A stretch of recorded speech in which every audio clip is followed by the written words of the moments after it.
Good morning అండి. మొదటిసారిగా my help ఛానల్కి విజిట్ చేసిన వారు సబ్స్క్రైబ్ చేసుకోండి. కావాల్సిన ఇన్ఫర్మేషన్ కోసం కామెంట్లో తెలియపరచండి. అదేవిధంగా వీడియో నచ్చినట్లయితే లైక్ చేయండి అండ్ షేర్ చేయండి సార్. సో ఇక్కడ మనకు వేటూ న్యూస్లో కనుక చూసుకున్నట్లయితే 55,418 పోస్టుల భర్తీకి సీఎం ఆదేశం అనేసి ఇవ్వడం జరిగింది. సో మనకు రాష్ట్రంలో వివిధ శాఖల్లో ఖాళీగా ఉన్నటువంటి 55,418 పోస్టుల భర్తీకి చర్యలు తీసుకోవాలనేసి సో అధికారులకు సీఎం రేవంత్ రెడ్డి ఆదేశించడం జరిగింది. సో గత 16 నెలల్లో కాంగ్రెస్ ప్రభుత్వం 58,868 పోస్టుల భర్తీ చేసిందనేసి గుర్తు చేశారు. ఇప్పుడు 55,418 పోస్టులు భర్తీ చేస్తే ఈ సంఖ్య 1,14 లక్షలకు చేరుతుందనేసి ఇక్కడ చెప్పడం జరిగింది.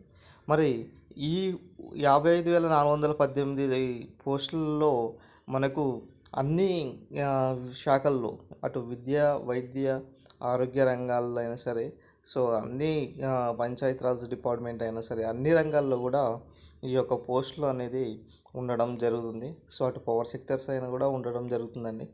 సో దీంట్లో మేజర్గా డిఎస్సి ఒక 5,000-6,000 మధ్య ఉండే అవకాశం ఉంటుంది.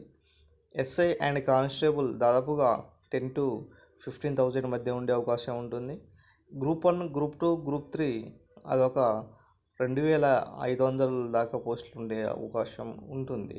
2,500 నుంచి గ్రూప్ 3 మనకు 5,000 ఉంటుందండి. గ్రూప్ 2 1,000 వరకు ఉంటుంది. గ్రూప్ 1 మాత్రము 200 నుంచి 300 మధ్య ఉండే అవకాశం ఎక్కువగా కనబడుతుంది. సో ఇవి అన్ని పోస్టులు మరి వాస్తవమేనా కాదా అనేది చెప్తున్నారు స్టూడెంట్స్. వాస్తవమే అండి. సో మనకు జాబ్ క్యాలెండర్ అనేది ఇంప్లిమెంట్ చేస్తారనేసి చెప్పడం జరిగింది. ఈ జాబ్ క్యాలెండర్ ఇంప్లిమెంట్ చేయడం ద్వారా దీంట్లో ఉన్నటువంటి అన్ని ఖాళీలను భర్తీ చేయవచ్చు అనేసి సీఎం రేవంత్ రెడ్డి సార్ గారు ఇక్కడ మనకు చెప్పడం జరిగింది సార్.